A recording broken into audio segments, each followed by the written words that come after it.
I wanna try kung ano magiging lasa nito. Diba? So, eto na nga mga Habibies. Magluluto na naman tayo ng dinner and pinalabas ko kina Ate Rose yung bangus. Kasi nagkikrave ako ng paksiw na bangus. Tama-tama may binili akong talong. Yung talong na parang bilog na medyo maliit na kulay green. Yun ang lalagay ko sa paksiw na bangus ko.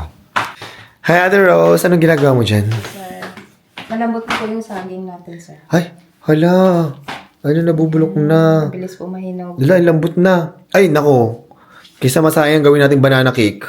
Ate Rose. Lahat po ito, sir. Oo, lahat na natin yan. Siguro yung may matigas, hindi. Pati yung malambot na gawin na natin banana cake, ha? So, naisipan kong gawin yung aming mabubulok na banana. Hindi pa naman mabubulok, pero sobrang hinog na niya. Ito, ginagawa na ni Ate Rose. Instead na banana cake, gagawa tayo ng banana cupcake. Ito, nilindi yung aming mga baking pan na may mga cupcakes, yung mga yan. At for my banana, hindi pa, choco banana, yan. Choco banana cupcake, gagamit tayo ng 2 cups ng all-purpose flour, 1/2 cup ng butter, meron tayong 1 gram ng baking soda, 4 grams ng baking powder, meron tayong 1/2 cup ng oil, 1 cup ng evap milk, 2 itlog, 1 cup ng brown sugar, tapos 50 grams ng choco powder, pinch ng salt at saka mga 1/2 tablespoon ng vanilla. Ang muna natin gagawin, pagkasama-samahin muna natin ang lahat ng mga dry ingredients. So, Hey, hey, Habibi, here comes the happy, colorful and shiny. Let's go, let's roll. ito na yung ating dry ingredients. Next, i-combine natin lahat ng mga wet ingredients. So, ito na yung ating saging. Tapos, Habibi, Habibi, Habibi, pop of color in your story. Let your heart shine, feel so lucky. Life is sweeter when you're happy. next, ilalagay na natin yung ating wet ingredients sa dry. Imimix na natin. Lagyan muna natin ganyan. Ay, ang daming banana, Tapos, i-mix lang natin. Nangalay na ako paghahalo. Si Ate Rose naman ang karelyebo ko. Ayan. Ang bango po. Malapit na, Ate Rose. Ang bango, di ba? Amoy na amoy yung banana. At eto na, finally.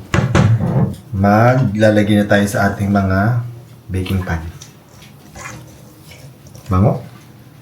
So, maglalagay na tayo ng mixture natin dito sa ating mga baking pan. Oh my God. Okay na yung siguro. So, nakagawa natin ng mga choco banana cupcakes. Tapos may natira pa ako guys, gagawin ko naman choco banana loaf bread. And yung ginawa ko ngayon is very simple lang kasi wala na kaming stock ng chocolate chips at saka mga walnuts or almond. Wala. Kaya simple choco banana cupcakes at saka choco banana bread lang ang gagawin natin ngayon.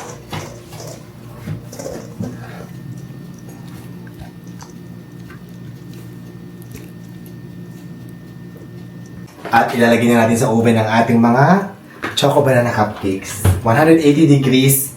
Babantay-bantayan ko na lang. Pag nakita ko medyo luto na, pwede na. Lagyan na natin dyan.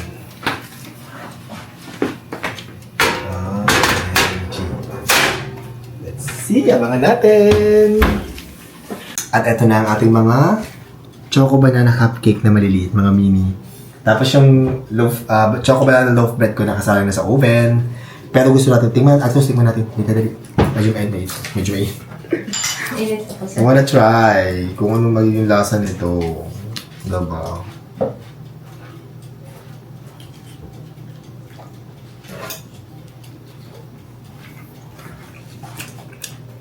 Lasang banana. Ang lasa?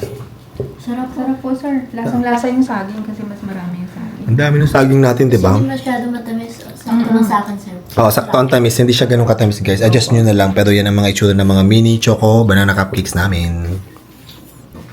At dahil dyan, palamigin na natin itong ating mga choco banana cupcake. Papalamigin lang natin. May nag-enjoy ng aking choco banana cupcake. Ano? Sarap! Sarap? Hindi masyadong matamis, di ba? Gusto mo siya? Gusto mo yung texture? Hindi siya masyadong cakey. I love banana cake. Choco banana yan. Mas maganda kung meron pang mga choco bits. Yeah, wala tayong chocolate chips at saka Ganun. mga walnut. Yeah, ayan. Kiss na lang. Lah.